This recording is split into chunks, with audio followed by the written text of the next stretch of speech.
Hola a todos, bienvenidos a este nuevo capítulo de Aprende Más Hablando y el Cerebro Conectando. Hoy con un tema que me encanta, me apasiona. Vamos a hablar sobre la adopción y tengo una invitada que es psicóloga. Ella es Ana Isabel, especialista en crianza, adopción y además es mamá de sus hijas a través de la adopción. Ana, bienvenida y cuéntanos un poquito sobre ti. Gracias por estar acá. Mil gracias por esta invitación. Bueno, ¿qué te cuento? Imagínate que yo trabajaba en otra cosa. Yo soy psicóloga especializada en cuidados paliativos. Trabajaba con pacientes que tenían enfermedades crónicas y terminales, pero cuando llegaron mis hijas me empecé a hacer preguntas sobre cómo criar a estas niñas que habían llegado de esta manera.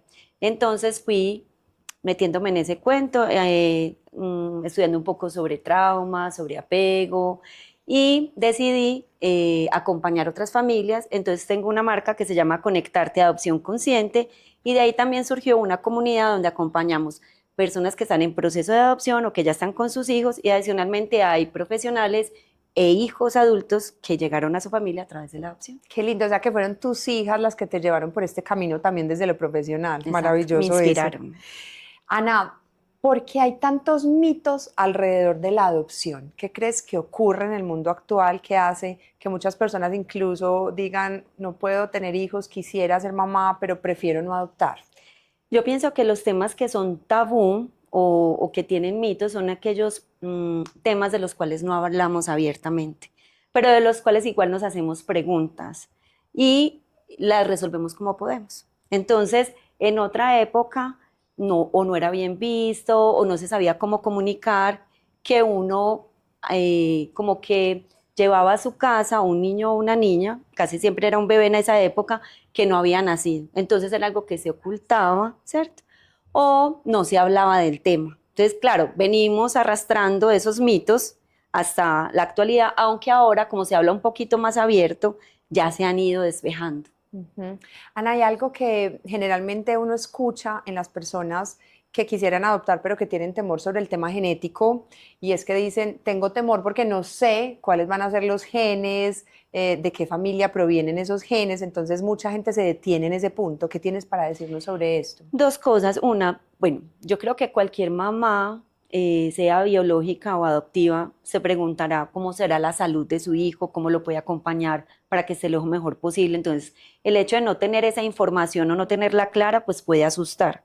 Pero también hay un mito y es respecto al comportamiento. O sea, Ujú. creemos que el comportamiento del niño tiene que ver con los genes y no tiene que ver con los genes. Tiene que ver con el no reconocimiento de ese dolor o de esa separación que hubo en su comienzo de vida, que tiene una huella o una memoria. Creemos inclusive que si un niño, pues si un bebé llega por adopción recién nacido, ahí no hay memoria, y sí hay memoria. Entonces, claro, cuando después surgen algunos comportamientos que normalmente se dan en la etapa escolar, ay no, ¿será que esto es genético? Y no tiene que ver con eso, sino con la forma en cómo los acompañamos. Y hay algo muy potente y es la influencia del medio ambiente. Desde las neurociencias hablamos de la variabilidad genética, que es la capacidad que tiene el medio ambiente de transformar la expresión de los genes. Entonces, gracias a esta teoría tan potente desde la genética, podemos siempre decir que puedo tener la probabilidad y ser proclive a desarrollar ciertos aspectos que vienen desde los genes, pero si tengo el ambiente correcto alrededor, esa proclividad se puede incluso eliminar. Entonces, el ambiente es mucho más potente en algunos casos, especialmente en los comportamentales o psicológicos, que el mismo proceso genético. Entonces, esta es una esperanza bien bonita para poder entender que no todo está genéticamente descrito, ¿cierto? Ujú. Ana, si tenemos ya la opción dentro, como familia, de iniciar un proceso de adopción, ¿qué tenemos que tener en cuenta a nivel psicológico y emocional? Bueno, de todas maneras, actualmente los procesos no son cortos. En los procesos tenemos que demostrar una idoneidad. Entonces a nosotros nos hacen pruebas psicológicas, nos hacen entrevistas, tanto de trabajo social como de psicología. Inclusive hay parejas o personas que deben ir a procesos de psicoterapia breve antes de ser declarados idóneos. Entonces, bueno, esa ya es una muy buena preparación. Pero en general, y lo diría que para cualquier padre de familia, pero bueno, nos vamos a hacer énfasis en esto, es revisar la propia historia. Porque cuando nosotros O sea, todos los papás y mamás aprendemos a hacerlo siendo hijos. Entonces vamos a tender a repetir lo que aprendimos con nuestra crianza. Y si estos niños ya vienen de situaciones difíciles y nosotros venimos de una crianza que es autocentrista, que es castigadora, que es de, pues, de premios y castigos, este tipo de crianza no va a beneficiar a un niño que ya viene con un trauma, con haber vivido una adversidad temprana. Entonces, por eso primero tenemos que revisar eso para llegar, digamos, como limpios a poder ver las dificultades o las necesidades que traiga el niño o la niña. Generalmente nos estás también abriendo la invitación a todos aquellos, me incluyo, que tenemos el interés por tener hijos a través de la adopción, de formarnos, ¿cierto? Primero formarnos para no entrar en ese campo sin la información suficiente para poder maniobrar algunas de las actividades que van a empezar a ocurrir a través de este proceso. Una de ellas, y tal vez presenta temor para algunas familias, es ¿qué voy a hacer cuando me pregunten? ¿Qué hacemos cuando los niños preguntan sobre su origen? ¿Qué relato y qué les debemos decir? Los papás y las mamás por adopción somos los albaceas de la información de nuestros hijos. Nosotros no tenemos que esperar a que nos pregunten. Obviamente no tenemos que entregar todos en un solo momento. La entrega de información es un proceso, no es un momento.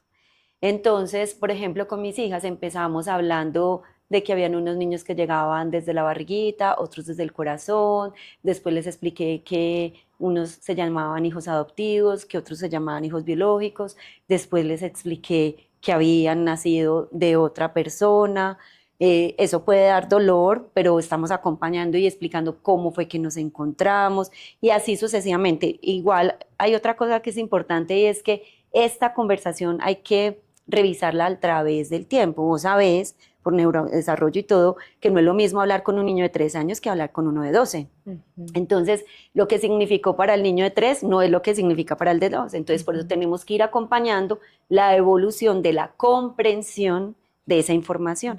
Hay una frase que les quiero decir que dice Montse la Pastora y es: no es lo mismo saberse adoptado que comprenderse adoptado. Y eso tenemos que acompañarlos nosotros. Ana, si somos nosotros quienes tenemos que prestar el camino para que esta conversación se dé y no esperar a que ellos nos pregunten, ¿hay una edad específica en la que tú recomiendas que se empiece a abordar este tema? Desde que llegan. Pero bueno, yo a veces cojo esto con pinzas. Sí. Eso depende de la edad en que lleguen, ¿cierto? Por ejemplo, las mías llegaron muy bebés. Yo desde que daba teteros les hablaba de esto. Pero si llega un niño de 3, 4, 5 años que venía de un hogar sustituto, que está perdiendo la familia que conocía, por ejemplo, me pasa que algunas mamás empiezan: tranquilo, mi amor, ya tuvo familia para toda la vida. Eso antes lo asusta más, porque como voy a perder la única que conocía. Entonces digo, no, primero afiancemos este vínculo y después empiezas esta conversación. Pero lo que quiero decir es que casi que desde el principio tenemos que empezar a hablar. De pronto me salté algo que me preguntaste y es que, obvio, tú generas las conversaciones cuando ellos están dispuestos y disponibles a hacerlo, pero hay momentos en que ellos también hacen preguntas. Y es muy curioso porque siempre es cuando no estás como, o sea, por ejemplo, que no miras a los ojos. Vos vas manejando, tu hijo va atrás: mami, ¿por qué es que esa otra señora no me quería? Cuando ni estás preparado para contestar. Sí. O cierto que entonces yo era malo y no quería estar conmigo. Entonces, nosotros tenemos primero que conocer la historia. O sea, es algo que quiero que sepan y es que tenemos que volvernos expertos en el expediente de nuestro hijo. O sea, donde están los datos de por qué este niño o niña no se pudo quedar con su familia de origen. Saber qué sentimos y cómo procesamos esa información para después saber cómo la vamos a dosificar y la vamos a entregar. Ana, contanos, dentro de toda esta experiencia amplia que tenés, ¿cuáles son esas principales preguntas de acuerdo a la etapa del neurodesarrollo que se hacen? Hablemos de la primera infancia, ¿cuáles son esas preguntas más frecuentes, adolescencia o incluso la adultez temprana? Los más pequeños se preguntan: mami, yo estuve en tu barriguita. Esa es la pregunta como más clara. Después se preguntan si los querían o no los querían. Y después ya empiezan un poquito ya por el físico. Ya los adolescentes no van a querer hablar tanto de esto, pero sí se van a hacer preguntas sobre que estuvo mal, que no se quedó conmigo, ¿cierto? Pero si vamos construyendo esa narrativa, ellos van a tener mejor comprensión y no van a ser tan duras las preguntas, porque mira, hay cosas que le pasan a todos los adolescentes. Todos tenemos una fantasía de otra familia. Los que crecimos con nuestros papás biológicos, de, ay, ¿será que yo no tengo otro papá, otra mamá por ahí? Porque es que estos están canzones, ¿cierto? Pero los hijos adoptivos tienen otra familia. A mi consultorio llegó una vez un chico de 17 años que, claro, la mamá que lo estaba esperando en la sala de espera tenía problemas con ella. Y decía, no, es que quiero buscar a mi mamá biológica. Yo le dije, tenés el derecho, ya tenés de pronto, o sea, a partir de los 16 puede buscar en compañía de sus padres, pero solo hasta que tengas clara la relación con la mamá que tenés afuera esperándote, vas a poder buscar. Porque no es fácil tampoco hacer una búsqueda de orígenes. A veces el origen no quiere verte, pues fue un capítulo de hace mucho tiempo, ya no está dispuesta o disponible para encontrarse. A veces no está, se murió, no se encuentra.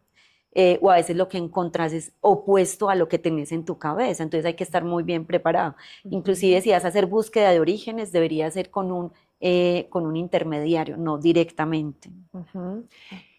¿Cómo se puede abordar este tema con naturalidad en la familia? Me refiero a la familia a la que va a llegar ese hijo por adopción, la familia nuclear y la familia extensa. ¿Hay una preparación previa o qué crees tú que se debe hacer al respecto? Mira, las familias que llegamos a la adopción, muchas llegamos porque somos infértiles, ¿cierto? Pero todos, y tenemos que hacer ese duelo a la infertilidad, pero todos los papás adoptivos, independiente que seamos fértiles o no, tenemos que hacer duelo al hijo biológico. No puede ser ese lugar que estamos reservando, puede ser para acomodar a ese hijo que nació de otro, para ponerlo como si hubiera nacido de mí. Entonces, cuando yo hago ese duelo, es fácil nombrarme, ¿cierto? Como familia adoptiva, como mamá adoptiva, como hijo adoptivo. Pues no es una cosa que, ay, mira, te presento a mi hija adoptiva, pues a toda hora no. Pero cuando es necesario, lo podemos hacer con naturalidad porque es lo que es, ¿cierto? Y en la medida en que nosotros como familia lo tengamos claro, va a ser fácil ir sensibilizando y educando a los que están a nuestro alrededor. ¿Hay diferencias, Ana, entre los hijos biológicos y los que llegan a través de la adopción? Me refiero a poniéndonos en el lugar de los padres. ¿Has visto que hay diferencias entre esos vínculos, esa forma de vincularme con estos hijos? Yo soy solo mamá adoptiva, pero conozco familias que yo nombro como mixtas. Las mamás y los papás dicen que, o sea, como el amor y el vínculo es el mismo. Obvio, no es lo mismo la llegada, o sea, un hijo que nace del vientre, pues vos tenés la información desde el momento cero, entonces no es que ellos no tengan la información, pues ya hay información genética y todo lo que pasó en el embarazo, pero has estado tú desde el momento cero. En cambio, el hijo que llega por adopción, no. Entonces, tú sí tienes que entrar como hilando despacio, porque ese hijo ya aprendió unas estrategias para sobrevivir hasta llegar a ti. Entonces tú sí tienes que observarlo más, ver por qué se comporta de esa manera. Entonces sí va a necesitar un esfuerzo de parte tuya para poder encajar. Es eso. Pero lo que se siente es lo mismo. Ahora pongámonos en el lugar de los hijos que han llegado a través de la adopción. Tal vez algunos nos pueden estar viendo y me ha pasado que algunos se detienen en la idea de buscar a su familia de origen porque sienten que están traicionando a sus padres. ¿Qué tienes por decir sobre este tema? Yo siento que esto puede suceder y he escuchado algunos hijos por adopción, es porque no se dieron esas conversaciones tan abiertamente, ¿cierto? O sea, cuando los papás por adopción le damos un lugar a ese origen, va a ser más fácil que el hijo haga las preguntas abiertamente o vaya y busque. Pero cuando no, es, por ejemplo, también hay una idea falsa de que el hijo adoptivo tiene que agradecer. Antes es todo lo contrario. O sea, digamos que lo natural es, y lo ideal es que todos los hijos se criaran con sus padres biológicos. Antes, digamos, entre comillas, es una desgracia que no haya podido criarse ahí y no tiene que agradecer que llegó o que se incorporó a la familia, no. O sea, cualquier hijo agradece lo que cualquier hijo agradece. Mami, gracias porque me serviste el desayuno, porque estás aquí conmigo. No. Entonces, cuando se ha sentido cómodo, cuando ha sentido que estas dos historias se han integrado, es más fácil poder tener estas conversaciones o responder a esas preguntas. Ujú. La adopción es el arte de integrar historias, es como si fuera un tejido, donde, o como si fuera, sí, como cuando hay una cortada, hay una cicatriz, claro, se ve, pero entre mejor tejida esté, pues como que pega mejor el tejido. Ana, ¿y tú crees que dentro de los desafíos que enfrentamos los humanos a medida que vamos creciendo, incorporándonos a la sociedad, crees que existe diferencia entre un hijo que ha llegado a su familia a través de lo biológico y otro que ha llegado a través de la adopción? Y este hijo que ha llegado a través de la adopción tiene más desafíos versus un hijo biológico. Hay estudios. Ujú. Entonces, mira, se comparó hijos que estaban con su familia biológica, pues que tenían un apego seguro, que estaban bien. Chicos que estaban en un centro pues en una institución, en un centro de acogida, y chicos que habían sido adoptados, recientemente adoptados. Cuando evaluaban, por ejemplo, apego, había apego seguro en los primeros y en los otros dos habían dificultades en el apego. Al tiempo se veía una mejora en los adoptivos, de pronto estaban todavía un poquito por debajo de los que están con su familia, pero a través del tiempo sí se daba una relación de apego, ¿cierto? Entonces, lo primero es que la adopción sí es una medida de restablecimiento de derechos y sí es la solución a el abandono, la negligencia o el abuso. Eso es lo primero, que Ujú. eso es lo que lleva a que un niño llegue a la adopción. Pero cuando estuvieron evaluando como la seguridad y la valía personal, los que están en el medio, que están institucionalizados, muchos niños crecen en el sistema y terminan yendo a su vida adulta sin tener una familia. Ellos tenían más dificultades con su valía personal y los hijos que llegaron por adopción avanzaban, pero siempre estaban un poquito por debajo. O sea, siempre hay una pregunta sobre esa valía que de pronto Ujú. tiene que ver con esa huella de abandono. Ujú.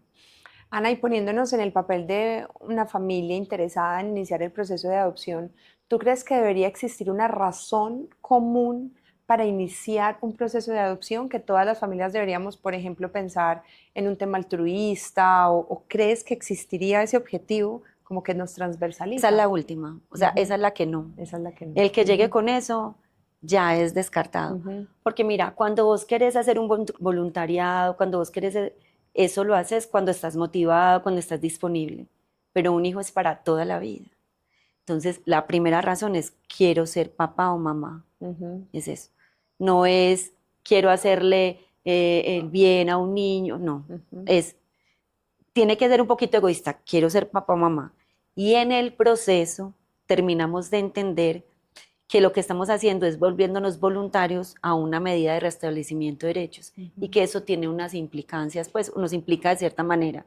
Y ahí es donde tenemos ya que decidir, o sea, quiero ser papá o mamá y estoy dispuesto y disponible a lo que implica serlo a través de la adopción. Ujú. Ok, ese es el objetivo común. Quiero ser papá y quiero ser mamá. Sí. Ana, para finalizar, ¿quisieras decirle algo a las personas que nos ven que tienen interés en empezar a abrirse camino en este proceso de la adopción y empezar a hacer todos los trámites que implican tener un hijo a través de la adopción?